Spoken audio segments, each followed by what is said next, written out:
ओम नमः शिवाय। सावन का महीना भगवान शिव का प्रिय महीना है और ये महीना अब समाप्त होने वाला है। सावन का महीना पूर्णिमा के साथ समाप्त होगा। भारत में सावन पूर्णिमा का बहुत बड़ा महत्व माना जाता है। भगवान शिव का यह प्रिय महीना भक्तों के लिए बहुत अधिक महत्व रखता है। भगवान शिव के भक्त न केवल सावन के सोमवार का व्रत करते हैं, बल्कि सावन पूर्णिमा को भी पूजन भक्ति के लिए विशेष मानते हैं। सावन पूर्णिमा पर केवल पूजा ही नहीं, व्रत का भी अच्छा खासा महत्व है। ये पूर्णिमा सावन शुक्ल पक्ष की पूर्णिमा को आती है। इस दिन लोग व्रत, गंगा स्नान और सत्यनारायण की कथा कहते हैं। जिस दिन चंद्रमा पूर्ण स्वरूप में दिखाई देता है, उस दिन पूर्णिमा होती है। सावन पूर्णिमा पर भगवान शिव, माता पार्वती और सत्यनारायण भगवान की पूजा की जाती है और कथा भी कही जाती है। तो हम आज आप लोगों के लिए सत्यनारायण की पूजा विधि और कथा कहेंगे। सत्यनारायण की कथा सुनने वाले दिन आप सुबह सवेरे स्नान करके भगवान सत्यनारायण को श्रद्धा पूर्वक प्रणाम करें और चंदन, चावल, धूप, दीप आदि से पूजा करके व्रत करने का संकल्प करें। इस प्रकार व्रत का संकल्प करके व्रती सारे दिन निराहार रहकर भगवान विष्णु का ध्यान करे और गुणगान करे। शाम के समय स्नान करके पूजन के स्थान में आकर आसन पर बैठकर आचमन करे तथा पवित्री धारण करे। गाय के गोबर से अल्पना बनाए और उस पर पूजा की चौकी रखे। पूजा की चौकी के चारों ओर केले का पत्ता लगाए।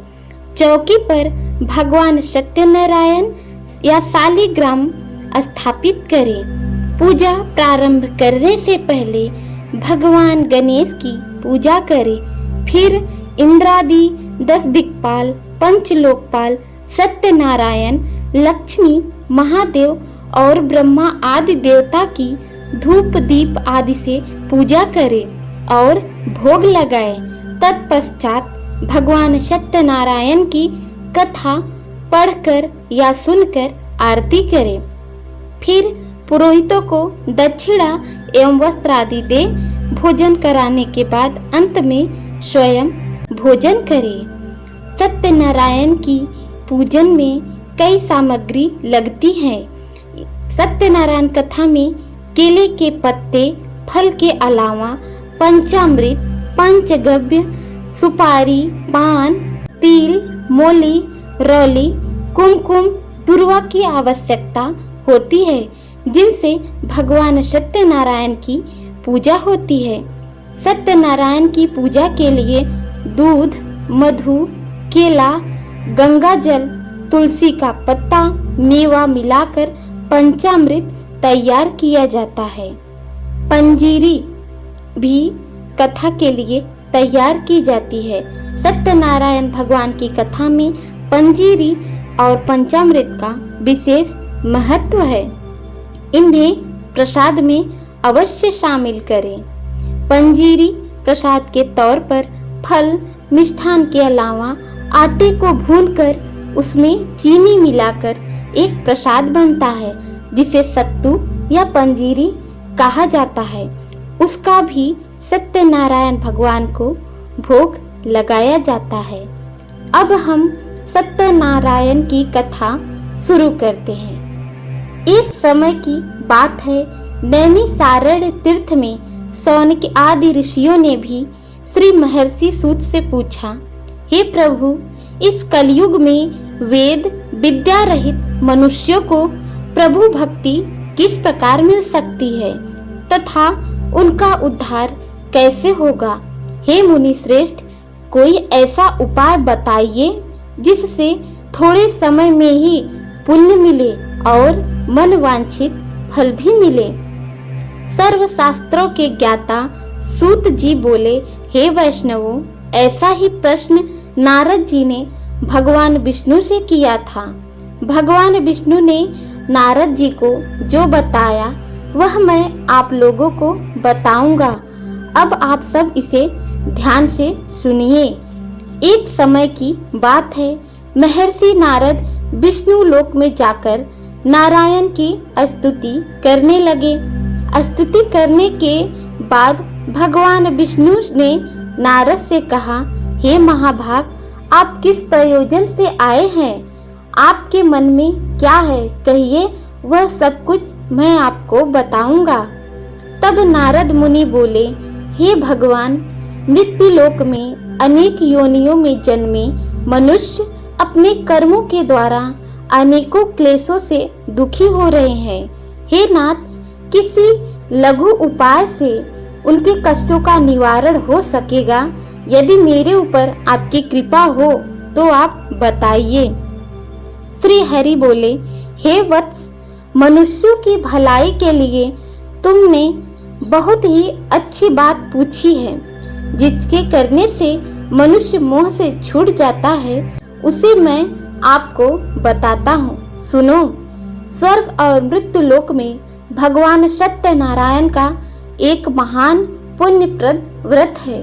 आपके स्नेह के कारण इसे आपसे कह रहा हूँ।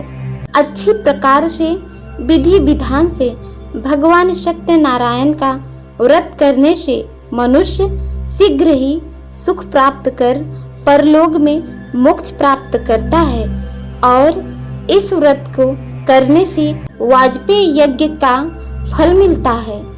श्री हरि के वचन सुन नारद जी बोले, हे प्रभु, इस व्रत को करने का क्या फल है? इसका क्या विधान है? यह व्रत किसने किया था और इसे कब करना चाहिए? सब कुछ आप मुझे विस्तार से बताने की कृपा करें। श्री हरि बोले, यह सत्यनारायण व्रत दुख शोक दूर करने वाला, धन धान्य की वृद्धि करने वाला, सौभाग्य और संतान देने वाला तथा सर्वत्र विजय प्रदान करने वाला है। जिस किसी भी दिन श्रद्धा भक्ति से समन्वित होकर मनुष्य बंधु बांधवों के साथ धर्म में तत्पर होकर सायंकाल भगवान सत्यनारायण की पूजा करे, नैवेद्य के रूप में उत्तम कोटि की भोज्य पदार्थों को सवाया मात्र में लेकर अर्पित करे, केले का फल, दूध, घी, गेहूं का चूड़, गेहूं के चूड़ के अभाव में साठी का चावल, शक्कर, गुड़, सभी भव्य सामग्री मामिरा में लेकर भगवान को निवेदित करनी चाहिए। बंधु बांधवों के साथ श्री सत्यनारायण की कथा सुनकर ब्राह्मणों को दक्षिणा देनी चाहिए।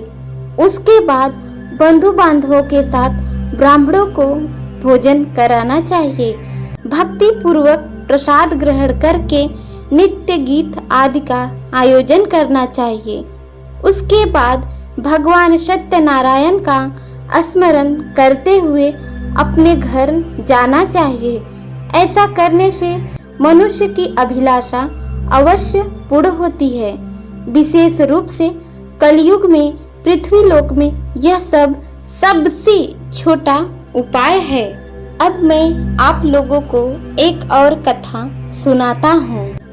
प्राचीन कथा के अनुसार एक नगर था, उसमें तुंगध्वज नाम का एक राजा राज्य करता था। तुंगध्वज राजा को जंगल में शिकार करने का बहुत शौक था। एक दिन राजा जंगल में शिकार करने गया। शिकार करते करते बहुत थक गया। थकान दूर करने के लिए वह एक बरगद के पेड़ के नीचे बैठ गया। वहां उसने देखा कि काफी सारे लोग इकट्ठे होकर सत्यनारायण भगवान की पूजा कर रहे हैं। राजा को स्वयं पर इतना अभिमान था कि न उसने भगवान को प्रणाम किया, न वह कथा में गया और न ही प्रसाद ली। प्रसाद देने पर भी न खाकर अपने नगर को लौट आया। नगर में आकर राजा ने देखा कि दूसरे राज्य के राजा ने उसके राज्य पर हमला कर दिया है। राजा ने अपने राज्य का ऐसा हाल देखकर तुरंत समझ लिया कि सत्यनारायण भगवान को उनके प्रसाद का निरादर करने से यह सब हुआ है। अपनी भूल का आभास होते ही राजा दौड़कर वापस उसी जंगल में बरगद के पेड़ के नीचे आया, जहां लोग भगवान सत्यनारायण की कथा कह रहे थे। वहां पहुंचकर राजा ने प्रसाद मांगा और अपनी भूल के लिए माफी मांगी। पश्चाताप करते देख राजा को भगवान सत्यनारायण ने माफ कर दिया, जिसके फल स्वरूप भगवान के आशीर्वाद से उसके राज्य में सब कुछ पहले जैसा हो गया। भगवान सत्यनारायण की कृपा से राजा ने लंबे समय तक राज्य संभाला और स्वर्गलोक को गमन कर गया। मान्यता है कि सावन पूर्णिमा की कथा को पढ़ने सुनने मात्र से मनोकामनाओं की पूर्ति होती है। कहा जाता है कि यह वाजपेयी यज्ञ का फल देने वाला कथा है। ओम नमः शिवाय।